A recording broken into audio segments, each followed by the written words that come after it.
Did they ask you where you're from?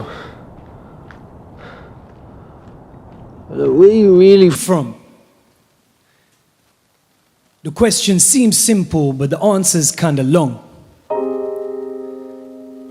See, I could tell him Wembley, but I don't think that's what they want, and I don't want to tell them more, because anything I say is wrong. See, Britain's where I'm born, and I love a cup of tea and that. But tea ain't from Britain, it's from where my DNA is at. And my ancestors Indian, but India's lost love for us. My people built the West, who even gave the skinhead swastikas.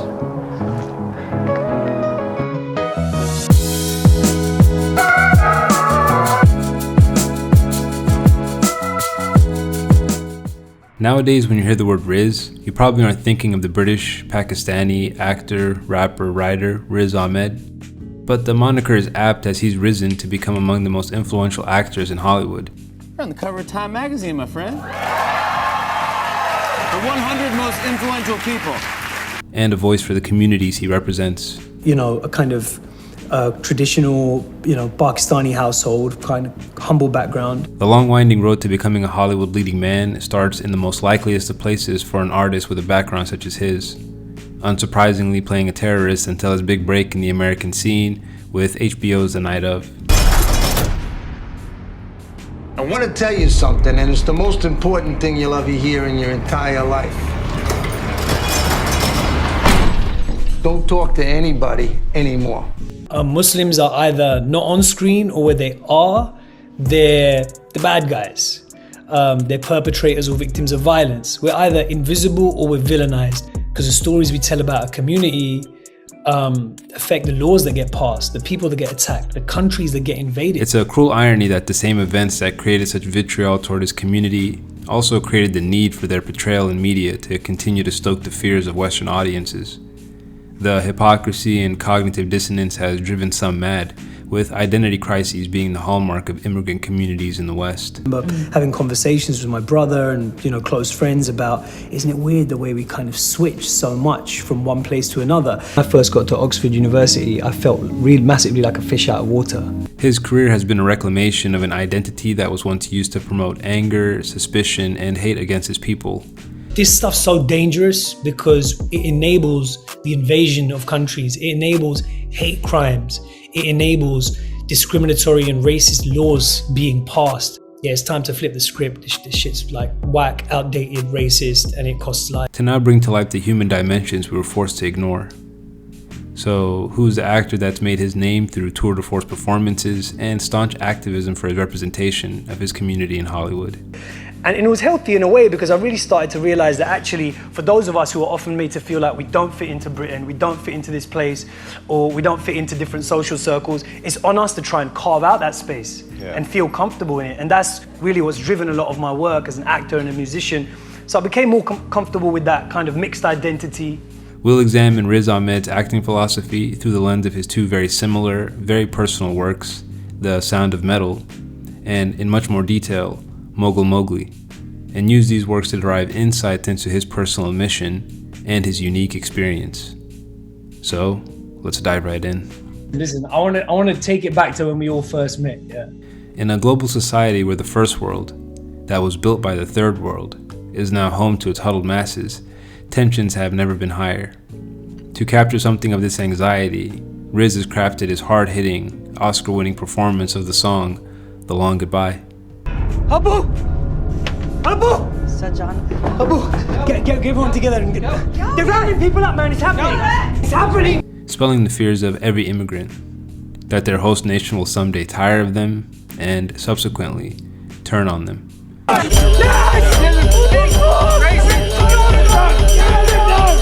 spit my truth to this ground. In times of duress, as all times of duress lead to, the human need for someone to blame for your circumstances. When Uncle Sam, that stern figure of Western imperialism, points the lazy finger of retribution towards those he considers as quote-unquote other. We've seen this story throughout history, and it's not an irrational paranoia of would-be victims. Oftentimes the doubt and incredulity of such a notion are exactly the reasons for it coming into being. We can find examples in history such as the Holocaust or Japanese-American internment, or even currently with the migration camps on the border of the United States, the Rohingya in Burma, or the Uyghurs in China. The ruined lives of innocents used to justify the entitlement of the majority. I make fun of poor white people because I was once poor. And I know that the only difference between a poor black person and a poor white person is that a poor white person feels like it's not supposed to be happening to them. Riz in the short film is being as direct as ever. None of the nuance present in his earlier works.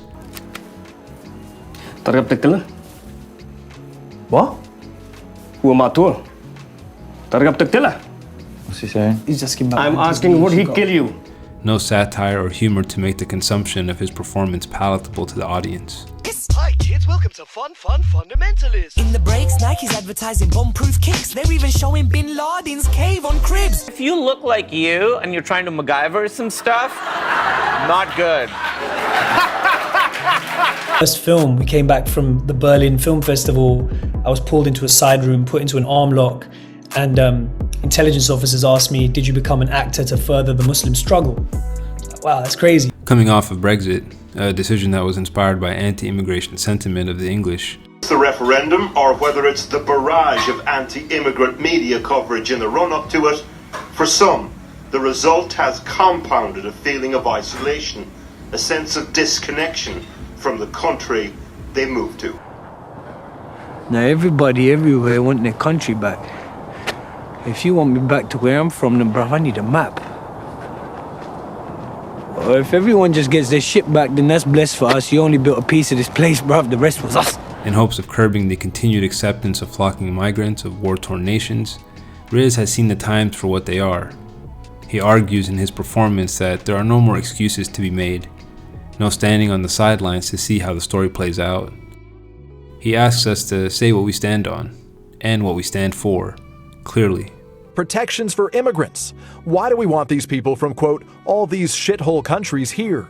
According to a Democratic aide familiar with the conversation, Mr. Trump was referring to African nations and Haiti before suggesting the U.S. should have more people from places like Norway.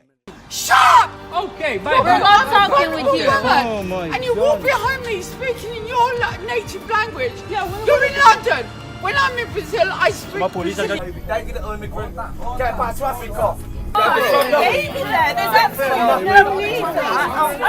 And unvalued and just unwanted. And really the message of this song is, yes, some people might not want us here, but we're not going anywhere. You know what I mean? We're here to stay. We're part of this place. And if you really want to get into it, let's talk about who built these societies. You know, Empire built Britain. When I was growing up, I felt like I had to qualify it and say I'm British Pakistani. But now I kind of feel like in this day and age, this is what British looks like. You know, looks like me. For Riz, this is choosing to disturb the comfortable, and as best he can, comfort the disturbed. My tribe is a quest to a land that was lost to us, and its name is dignity. So where I'm from is not your problem, bro. When human beings believe that suffering is for a select few, and that your own can be avoided, or at the very least stalled, through placement of blame, morality sees its way out. Who doesn't know how to do basic math? Let's count it out, okay? There's been 17 mass shootings in the United States. 4 of them were done by Muslims. None of those 4 Muslims were from any of the 7 countries in your stupid ass original band.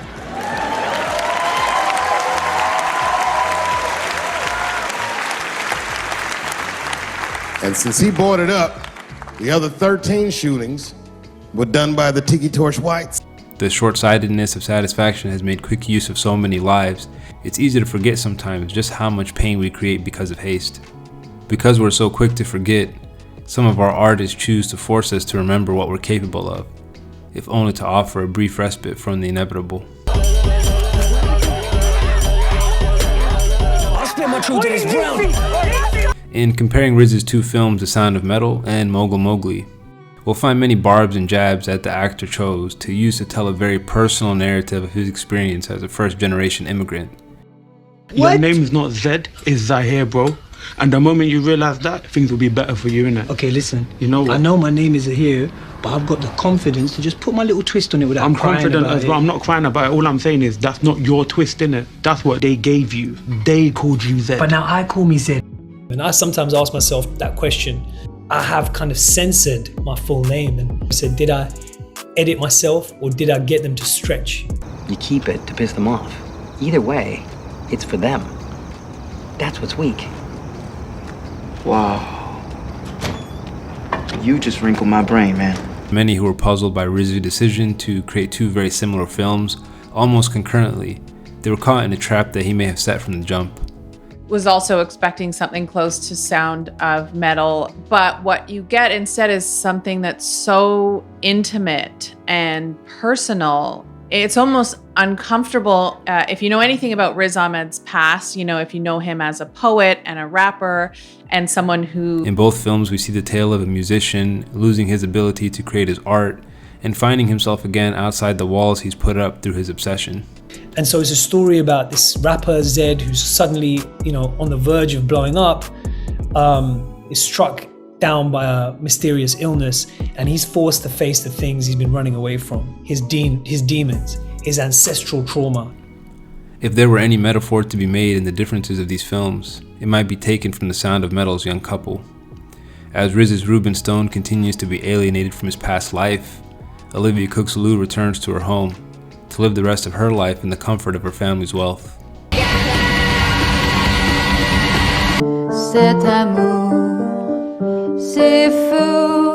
Ruben, instead, becomes a member of the Rehabilitation Center's deaf community, a community he comes to shun to return to his past life.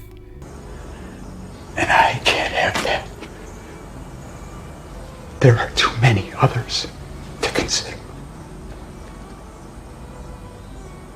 And so, realizing afterward that there is, sadly, nothing there for him anymore. all these mornings you've been sitting in my study. Sitting. Have you had any moments of stillness? Because you're right, Ruben. The world does keep moving. It can be a damn cruel place. But for me, those moments of stillness, that place, that's the kingdom of God. And that place will never abandon you.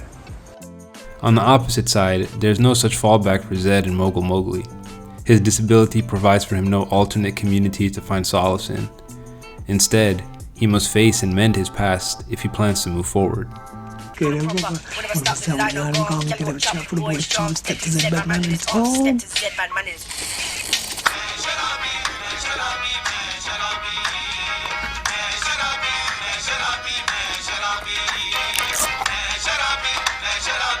Crazy fucking package. In the same way that there's no home for refugees, only a lull from the sense of danger before they must take up the trail again. And in this way, Mogul Mowgly is a lot more unforgiving of its protagonist. There is no safety net from the jump, and the film has a much higher barrier of entry to its commentary, simply due to the fact that it focuses its story in a world so foreign to a Western audience. So I was able to pause sometimes and be like, I feel like I should probably Google this. Mm-hmm. That didn't stop me from enjoying it, but I do think it stopped me from really being able to immerse myself in it the way that I wanted to. Part of that is my own fault. But I also think, I wonder if there were ways to tell this story a little bit more clearly in some respects for viewers. But I just feel conflicted about that because I The title being alliterative points to Riz's penchant for coining a phrase as a rapper and poet, but also to the importance of the spoken word in Eastern culture. Also, like, poets are held in such high esteem there and throughout the Middle East. So like the X Factor in the Arab Gulf isn't pop idol, it's poetry idol. That's how big it is. Poets fill stadiums over there. I put my roots in their ground, I put my truth in his sound, I spit my truth in his ground. I don't give a fuck about the cash is stacked with the crown, I just gotta wait. Yeah, but the flicks at that mark, this boy, this on the benchmarks, the white kids wanna be back. Brown, honey, it's gonna be that, honey, I'm gonna be yeah, I'm outstanding, cause I stand out, I'm standing, it's gonna be black. Capturing the existential crisis that is being the child of first-generation immigrants, the path your life takes is both uncharted and fatalistic. It's between these contradictions that we're able to discern the experiences of Riz and his thoughts on his artistry. The stark contrast in lifestyle that's painted by the physical ailment of Ruben's deteriorated hearing and sound of metal takes on its spiritual form in Mogul Mowgly, where we're thrust into a much more pointed meditation on xenophobia, modernity, and identity through the lens of Muslim immigrants in the West. Chicken shops, the jungle is the jungly. I'm Mowgli from the Jungle Book. I'm John Barnes in the box. I blaze hard off the mosque. I bend words like brown and west until they just spell what? Mogul Mowgly has one of my favorite scenes depicting the struggle of identity in a land that you're trying to make your own. It's the holy month of Ramadan, a time when Muslims are at a heightened state of spiritual awareness, fasting from sunup to sundown for an entire month. The protagonist Zed is smoking a joint outside the mosque during the evening prayer. This serves as a metaphor for the culture clash and disconnected spirituality of the main character. When Zed is caught with the joint in hand, he's apologetic, pointing to some regret in the action, understanding how it breaks the image of being Muslim. Instead, he's caught by surprise when his apprehender asks to take a puff. It's sunnah, bro, if you hand it with your right hand. It's haram. The gentleman proceeds to explain that this act isn't forbidden in their religion, but in actuality is... It's makruh. It's frowned upon, but it's not a sin. But it is a sin to call something a sin that's not a sin. Meaning that there's no sin in it, which is strikingly untrue. It's a continuation of the metaphor of these blurred lines of identity when considering who Zed is and who he wants to be. He's a walking contradiction. For someone who raps so much about where they're from, when was the last time you went home? When was the last time you actually spent time with your family? A conscious rapper who wants to be famous. Yeah, it makes sense, man. You're right, man. I've been working for this for only like 15 years. My mum still works in Lifefield's fucking grocery store. A spokesperson for his community who's jealous of the youth he inspires. Always talking about paving the way for other people. RPG's one of us. He's telling our story too. And a somewhat tongue-in-cheek contradiction. A Pakistani Englishman. Who, in the lusty stealth of nature, take more composition and fierce quality than doth within a dull, stale, tired bed go to creating a whole tribe of fops. This ties into the meaning of the title, a mogul being an affluent, powerful figure in media, which could be in reference to Riz's own growing career in Hollywood, and Mowgli, the caricature of an Indian boy raised in the jungle, written by Rudyard Kipling, a white Englishman. The appropriation of the Indian image by an Englishman further spelling how disjointed it is to make heads or tails of where labels begin and identity ends. I'll make my own place in this business of Britishness. Your question is just limiting. It's based on appearances. Stop trying to make a box for us. The name aptly captures the indescribable feeling of chasing the image or idea of a world that never existed in reality, but somehow is the only way to breach the gap of Western sensibility. Know that there's no place like home and that stretches us. Who code switch so don't piss me off with cricket tests for us or question us about our loyalty, our blood and sweat's enough. Born under a sun that you made too hot for us. Kidnapped by empire and diaspora. For Zed in Mogul Mowgly, the infertility caused by his sickness is a metaphor for the perceived disconnection of his lineage. There's also a risk of permanent infertility. Zed must come to terms with what he wants for himself and how he wants to move forward in the world. Is it by ignoring his home like he's done in the past, or realizing that the only ones there for him while the world moves on without him are the ones that he's left behind? Once Zed's ability to tap into that thing that allowed him to ignore these sides of his identity are ripped away by his muscular dystrophy, does he confront the roots of his character, and are we shown the meaning of the film? He's finally able to see his father's journey from partition India to Pakistan to England as his own journey through the world and back home to his parents' house, an oasis in the desert of meaning. He tries so hard to avoid them until he understands how much of himself he sees in them. Can you guys stop shouting for once. क्या कह रहे हैं? कि infusion की जरूरत है। जानती हो इन्फ्यूजन से क्या होने वाला है? डॉक्टर अगर साला क्या मतलब इन्फ्यूजन हो कराएगा गया? तो बच्चे नहीं हो पाएंगे। कुछ बच्चे नहीं हो हो पाएंगे। गया, nothing वैसे ये happens. मुश्किल से We go around in circles. I'm just trying to doctors के साथ भी ना खेलो। ना चीखो ना, ये कह रहा है ना बच्चा ना चीखो। And in that way does Zed make his way back toward his Abba, or father. From A to Z, and Z to A. That his manhood and legacy isn't in his bloodline, but the culture and history that he shares with his family. He has a touching moment with his father where they both reminisce on their love of music.